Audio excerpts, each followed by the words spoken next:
श्री स्वामी समर्थ. स्वामी महाराजांच्या कृपेने तुमच्या सर्व इच्छा मनोकामना पूर्ण हो. पती पत्नीचे नाते हे आपल्या हिंदू धर्मात अत्यंत पवित्र मानले जाते. विवाहाच्या वेळी अग्नीचे 7 फेरे घेऊन 7 जन्मासाठी पती पत्नी पवित्र बंधनात बांधले जातात. पौराणिक कथेनुसार ज्येष्ठ महिन्याच्या पौर्णिमेच्या दिवशी सावित्रीचे पती सत्यवान त्यांचे प्राण गेले. आपल्या पतीच्या जाण्याने सावित्री दुःखी झाली. तिने तपस्या करून आपल्या पतीचे प्राण यमाकडून पुन्हा मिळवले. त्यामुळे सुवासिनींच्या प्रेमात तिच्या मंगळसूत्रात शक्ती असल्याचे सिद्ध झाले. याच कारणास्तव विवाहित महिला आपल्या पतीच्या दीर्घायुष्यासाठी वटपौर्णिमेचे व्रत करतात. यामुळे सावित्री देवीची कृपा विवाहित जोडप्यांवर राहते अशी देखील मान्यता आहे. या वटपौर्णिमेच्या दिवशी वडाच्या झाडाची पूजा केली जाते. तसेच निर्जल व्रत देखील ठेवले जाते. या दिवशी व्रत करण्याला अत्यंत महत्त्व आहे. असे म्हणतात या दिवशी सुवासिनी स्त्रियांनी आपल्या पतीसाठी व्रत ठेवले तर तोच पती त्यांना 7 जन्मासाठी मिळतो. तसेच वैवाहिक जीवनात सुख शांती आणि समृद्धी देखील येत असते. आता वटपौर्णिमा ही 10 तारखेला सुरू होत आहे.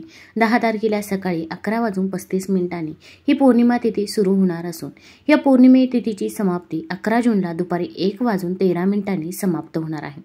वट सावित्री व्रताच्या पूजेसाठी शुभ मुहूर्त हा 11:55 ते दुपारी 12:51 असणार आहे. या दिवशी ब्रह्ममुहूर्तापासून पूजाविधी सुरू करणे देखील शुभ मानले जाते. पूजेसाठी सूर्योदयापासून ते दुपारपर्यंतचा वेळ शुभ आहे. मग तुम्ही या काळामध्ये पूजा नक्की करू शकता. आता या दिवशी आपल्याला काही नियमांचे पालन देखील करायचे आहे. तर या दिवशी आपल्या घरामधील अशा काही वस्तू आहे की ज्या आपण चुकूनही कुणाला द्यायच्या नाही. आता सुवासिनीचा सण म्हटलं की आपलं नटणं सजणं हे असतंच. तर कोणती साडी घालावी, कोणत्या बांगड्या परिधान कराव्या या देखील महत्त्वाच्या गोष्टी आहे. याचं देखील आपण पालन केलं पाहिजे. तसेच अशा काही वस्तू आहे ज्या आपण आपल्या घरामधून चुकूनही कुणाला द्यायच्या नाही. तसेच वटपौर्णिमेची पूजा कशी करावी, या दिवशी कोणत्या भाज्यांचे तसेच कोणत्या पदार्थांचे सेवन करू नये याच्याबद्दलची माहिती मी आज तुम्हाला या व्हिडिओमधून देणार आहे. तत्पूर्वी तुम्ही चॅनलमध्ये नवीन असाल तर चॅनल लाईक करा व सबस्क्राईब देखील करा. कमेंटमध्ये श्री स्वामी समर्थ किंवा ओम महालक्ष्मी नमः लिहायला विसरू नका. स्कंदपुराण, भविष्यपुराण आणि महाभारत यांसारख्या ग्रंथांमध्ये देखील या व्रताचे महत्त्व सांगितले आहे. हे व्रत विवाहित स्त्रिया किंवा वयात आलेल्या मुली देखील करतात. हे व्रत पतीच्या दीर्घायुष्यासाठी, त्यांच्या प्रेमासाठी आणि नात्यासाठी केले जाते. वटपौर्णिमेचा उपवास करणाऱ्या स्त्रियांनी सकाळी लवकर उठून स्नान करून सूर्याला अर्घ्य द्यावे. तसेच आपल्याला माहीत आहे की आपल्याला उद्या वटपौर्णिमेचा उपवास आहे. मग वटपौर्णिमेच्या अगोदरच्या दिवशी संध्याकाळी आपण मांसाहार हा चुकूनही करायचा नाही.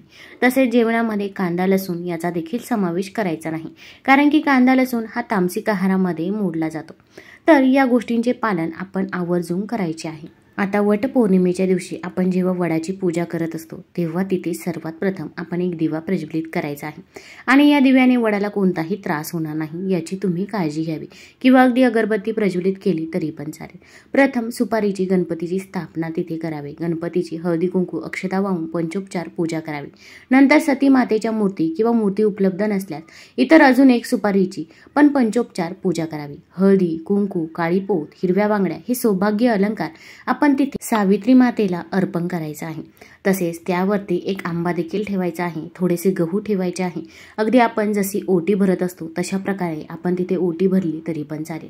वडाला हळदी कुंकू वाहून आंबे आणि दूध साखरेचा नैवेद्य दाखवावा आणि धागा बांधायचा आहे. वडाला 7 फेऱ्या मारायच्या आहे. त्यानंतर आपण तिथे जमलेल्या सुवासिनींची ओटी भरायची आहे. मग 5 सुवासिनींची तुम्ही ओटी ही भरू शकता.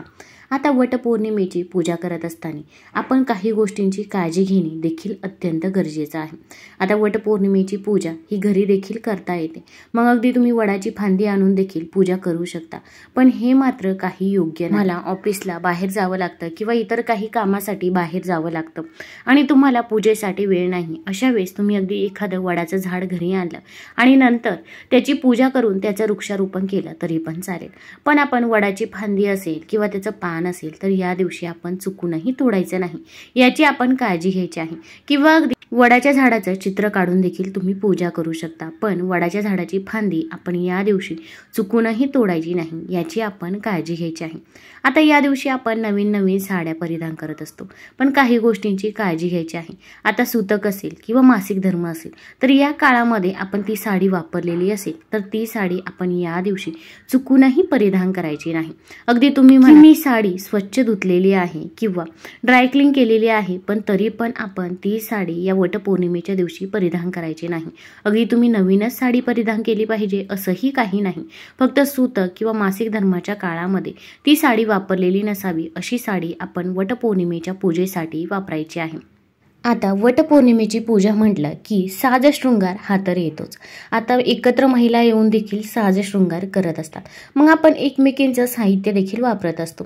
अगदी एखादीचा आपल्याला गळ्यातला हार आवडला किंवा इतरही काही सौभाग्याचं लेणं आवडलं, मग अगदी बांगड्या असतील किंवा इतर कोणतीही गोष्ट असेल तर ती आपण आपली स्वतःला घेतो व आपली वस्तू तिला देत असतो. तर असे चुकूनही करायचं नाही. अगदी एखाद्याची साडी तुम्हाला आवडत असेल आणि ती साडी देखील तुम्ही या दिवशी परिधान करत असाल तर हे देखील योग्य नाही. आपण वटपौर्णिमेच्या पूजेसाठी अगदी आपली जुनी का साडी होईना पण तीच साडी आपण परिधान करायची आहे. इतर कुणाचीही साडी आपण या दिवशी परिधान करू नये याची आपण काळजी घ्यायची आहे. तसेच वटपौर्णिमेच्या पूजेसाठी बांगड्या परिधान करणे हे देखील खूप महत्त्वाचं आहे. अगदी आपल्याला 16 शृंगाराचं साहित्य परिधान करणे शक्य असेल तर आवर्जून या दिवशी 16 शृंगार करून पूजा सेवा करावी. यामुळे आपल्या पतीला दीर्घायुष्य तर लाभतंच, पण आपल्या आयुष्यात देखील सुख, शांती आणि समृद्धी येत असते. आता रोजच्या धावपळीच्या जीवनामध्ये आपल्याला या गोष्टी शक्य होत नाही, पण एक दिवस तर आपण नक्कीच आपल्यासाठी काढू शकतो आणि या दिवशी 16 शृंगाराचं साहित्य परिधान करावं. यामध्ये बांगड्या तुम्ही हिरव्या बांगड्या परिधान करायच्या आहे. मग हिरव्या बांगड्या परिधान करताना हिरव्या काचेच्या बांगड्या परिधान कराव्या. एका हातामध्ये 7 बांगड्या परिधान करायच्या आहे, दुसऱ्या हातामध्ये 6 बांगड्या परिधान करायच्या आहे. अगदी तुम्ही कितीही बांगड्या परिधान करू, मग एका हातामध्ये 12 करा किंवा दुसऱ्या हातामध्ये 13 करा, पण एक बांगडी आपल्या हातामध्ये एक्स्ट्रा परिधान करायची आहे. याची आपण काळजी घ्यायची आहे. हिरव्या काचेच्या बांगड्या परिधान कराव्या, त्या तुटलेल्या नसाव्या याची देखील काळजी घ्यायची आहे. अगदी मॅचिंगच्या काळामध्ये आपण अगदी काळ्या रंगाच्या किंवा सफेद रंगाच्या देखील बांगड्या परिधान करत असतो, पण या दिवशी असं चुकूनही करायचं नाही.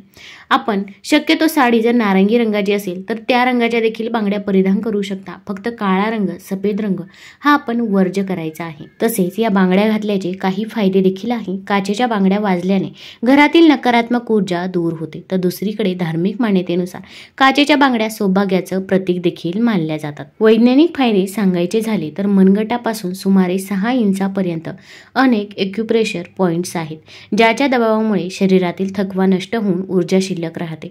बांगड्या घातल्याने या 6 बिंदूंवर दबाव येतो, त्यामुळे हृदय व श्वसनाचे आजार देखील होत नाही. त्यामुळे बांगड्या आपण आवर्जून घालायच्याच आहे. अगदी सोन्या चांदीच्या बांगड्या घालणे शक्य असेल तर त्या देखील तुम्ही बांगड्या. तसेच वटपौर्णिमेच्या दिवशी आपण वडाच्या झाडाची पूजा करतो, तिथे दिवा देखील लावत असतो. तर दिवा लावत असताना जर तुम्ही तुपाचा दिवा लावत असाल तर तो उजव्या बाजूला लावायचा आहे. तेलाचा दिवा लावत असाल तर तो वडाच्या झाडाच्या डाव्या बाजूला लावायचा आहे. याची आपण काळजी घ्यायची आहे. हे व्रत करताना मनात नकारात्मक भावना येऊ देऊ नका. तसेच कोणाशीही या दिवशी भांडण करू नका. या दिवशी तामसिक पदार्थांचे चुकूनही सेवन करू नका. अगदी आपल्याला उपवास आहे आणि घरातील बाकीचे व्यक्ती आहे त्यांना देखील आपल्याला स्वयंपाक हा करावाच लागतो, तर त्यासाठी देखील आपण सात्विकच अन्न हे बनवायचं आहे. त्यामध्ये देखील कांदा लसूण याचा समावेश नसावा. तसेच कोबीची भाजी असेल तर ही भाजी देखील आपण या दिवशी चुकूनही बनवायची नाही, याची आपण काळजी घ्यायची आहे. वटपौर्णिमेच्या दिवशी आपण काळ्या किंवा सफेद रंगाचे कपडे परिधान करायचे नाही. अगदी आपण साडी तर परिधान करणार नाही, पण घरी आल्यानंतर देखील या दिवशी काळ्या रंगाचे किंवा सफेद रंगाचे वस्त्र तुम्ही परिधान करायचे नाही. तुम्हाला जर हा व्हिडिओ आवडला असेल तर मित्रमैत्रिणींसोबत जरूर शेअर करा. धन्यवाद.